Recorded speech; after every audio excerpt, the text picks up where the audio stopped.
अगर आप तेजी से चलना चाहते हैं तो अकेले चलिए, लेकिन अगर आप दूर तक चलना चाहते हैं तो साथ मिलकर चलिए। ऐसा कहना है भारत के महान बिजनेसमैन, पद्म भूषण और पद्म विभूषण से सम्मानित रतन टाटा का। ये सम्मान देश के तीसरे और दूसरे सर्वोच्च नागरिक का सम्मान था। और आज की इस वीडियो में हम शुरू से जानेंगे उनकी लाइफ जर्नी को कि कैसे टाटा ग्रुप ऑफ कंपनीज का नाम आज शिखर पर है। रतन टाटा का जन्म 28 दिसंबर 1937 को मुंबई के एक पारसी परिवार में हुआ था। ये टाटा ग्रुप के फाउंडर जमशेदजी टाटा के पोते हैं। रतन टाटा के पिता का नाम नवल टाटा था और माँ का नाम सोनू टाटा था। रतन टाटा ने अपनी शुरुआत की पढ़ाई Cathedral and John Connon School Mumbai और बिशप कॉटन स्कूल शिमला से की। 1948 में जब रतन टाटा 10 साल के थे तब उनके माता पिता का डाइवोर्स हो गया था, जिसके कारण रतन टाटा को ग्रैंड मदर नवाजबाई ने संभाला। आर्किटेक्ट बनने की इच्छा की वजह से वे अपने आगे की पढ़ाई करने के लिए अमेरिका के कॉर्नेल यूनिवर्सिटी में दाखिला लिया और 1959 में वे ग्रेजुएट हो गए। 1961 में वे अपना करियर टाटा ग्रुप के टाटा स्टील के शॉप फ्लोर पे काम करने से शुरू किया और कुछ साल बाद काम करने के बाद 1970 में रतन टाटा को मैनेजमेंट में प्रमोट कर दिया गया। 1971 में रतन टाटा को टाटा ग्रुप के टीवी और रेडियो बनाने वाले और घाटे में चलने वाली कंपनी नेल्को की जिम्मेदारी दे दी गई। अगले 3 सालों में रतन टाटा ने इस कंपनी को खड़ा कर दिया और नेल्को के मार्केट शेयर को 2% से बढ़ाकर 20% तक कर दिया। लेकिन देश में लगी इमरजेंसी और आर्थिक मंदी के कारण नेल्को कंपनी को बंद करना पड़ा। ये रतन टाटा के जीवन का पहला सबसे बड़ा फेलियर था। 1975 में रतन टाटा ने हार्वर्ड यूनिवर्सिटी से मैनेजमेंट की डिग्री हासिल की। 1977 में रतन टाटा को टाटा ग्रुप के एक्सप्रेस मिल कंपनी की जिम्मेदारी सौंप दी गई, जो कि बंद होने की कगार पे थी। रतन टाटा ने इस कंपनी को फिर से खड़ी करने के लिए मैनेजमेंट से कंपनी में 50 लाख रुपयों के इन्वेस्टमेंट करने का प्रस्ताव रखा, लेकिन मैनेजमेंट ने इस प्रस्ताव को मना कर दिया और इस तरह टाटा एक्सप्रेस मिल भी बंद हो गई।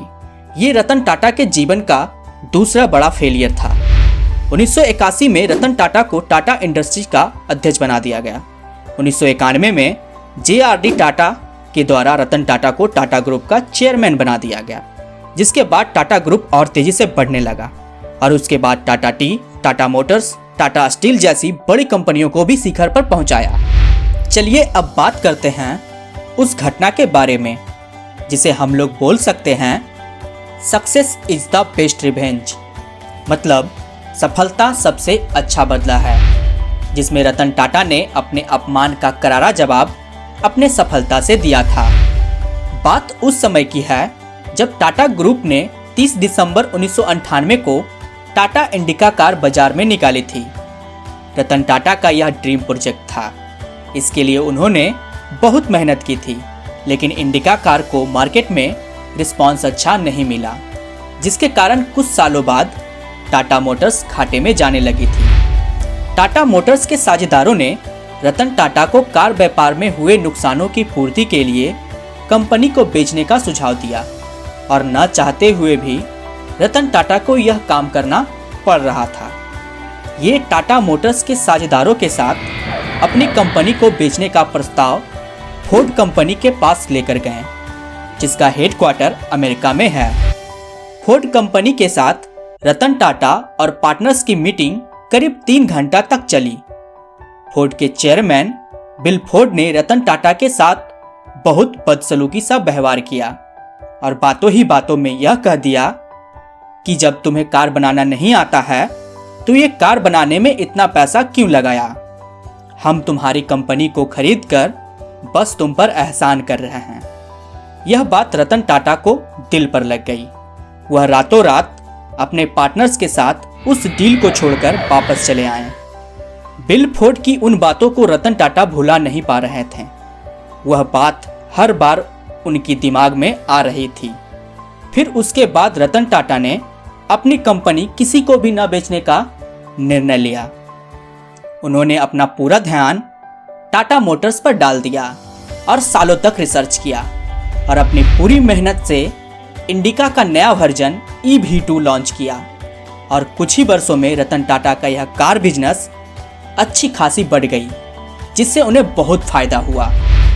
वहीं दूसरी तरफ फोर्ड कंपनी अपने जैगुआर और लैंड रोवर की वजह से लॉस में जा रही थी और सन 2008 के अंत तक दिवालिया होने के कगार पर थी।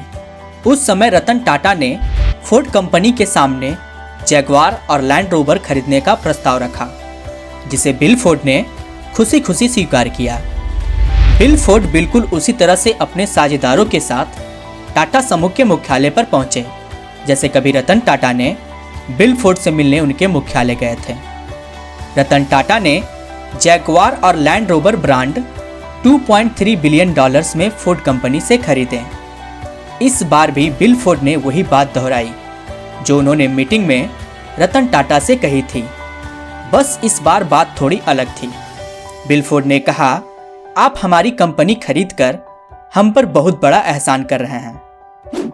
आज जैगुआर और लैंड रोवर टाटा समूह का हिस्सा है और आज बाजार में बेहतर मुनाफे के साथ आगे बढ़ रहा है। रतन टाटा अगर चाहते तो बिल फोर्ड को उसी मीटिंग में ही करारा जवाब दे सकते थे, लेकिन रतन टाटा अपने सफलता के नशे में चूर नहीं थे। यही वे गुण हैं जो एक सफल और एक महान इंसान के बीच का अंतर दर्शाता है। जैगुआर और लैंड रोवर की तरह रतन टाटा ने कई सारी कंपनी को खरीदा।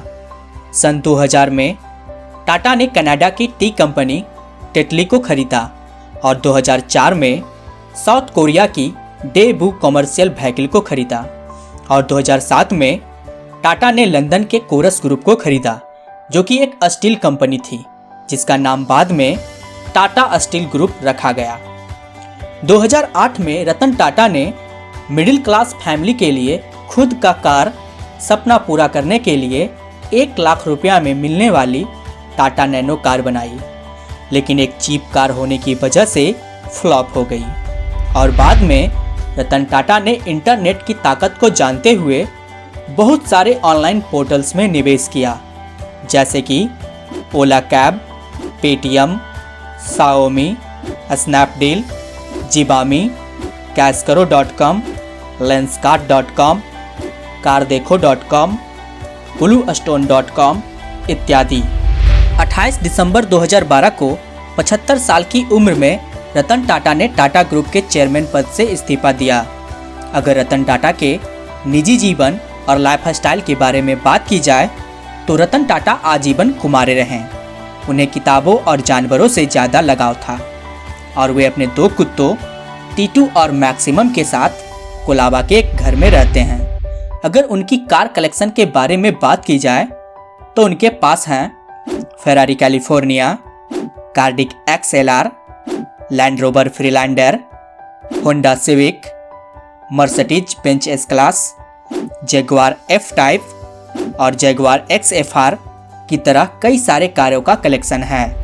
और दोस्तों, आपको यह बात जानकर शायद आश्चर्य होगा कि रतन टाटा को प्लेन उड़ाना भी आता है और वह एक स्किल्ड पायलट हैं। यहाँ तक कि F-16 फाइटिंग फाल्कन उड़ाने वाले रतन टाटा ही पहले भारतीय हैं। और दोस्तों, रतन टाटा हमेशा से ही लोगों के लिए कुछ न कुछ करना चाहते थे और इसी वजह से उन्होंने अपने कंपनी का रेवेन्यू का एक बड़ा हिस्सा दान कर दिया है। और दोस्तों, उनके दानवीर होने का सबूत आप इसी बात से आप लगा सकते हैं कि टाटा ग्रुप की तरफ से कोरोना जैसी महामारी से लड़ने के लिए 1500 करोड़ रुपयों का योगदान दिया गया है। रतन टाटा ने अपने पूरे करियर में टाटा कंपनी का रेवेन्यू 40 गुना और प्रॉफिट 50 गुना बढ़ाया। आज टाटा ग्रुप की 100 से ज़्यादा कंपनीज है जो कि 150 से ज़्यादा देशों में ऑपरेट करती है। तो दोस्तों, यह थी रतन टाटा की पूरी कहानी। उम्मीद है यह वीडियो आपको पसंद आई होगी और इसी तरह की वीडियो देखने के लिए 10x हिंदी को सब्सक्राइब करिए, साथ ही साथ बेल आइकन को दबाना ना भूलें।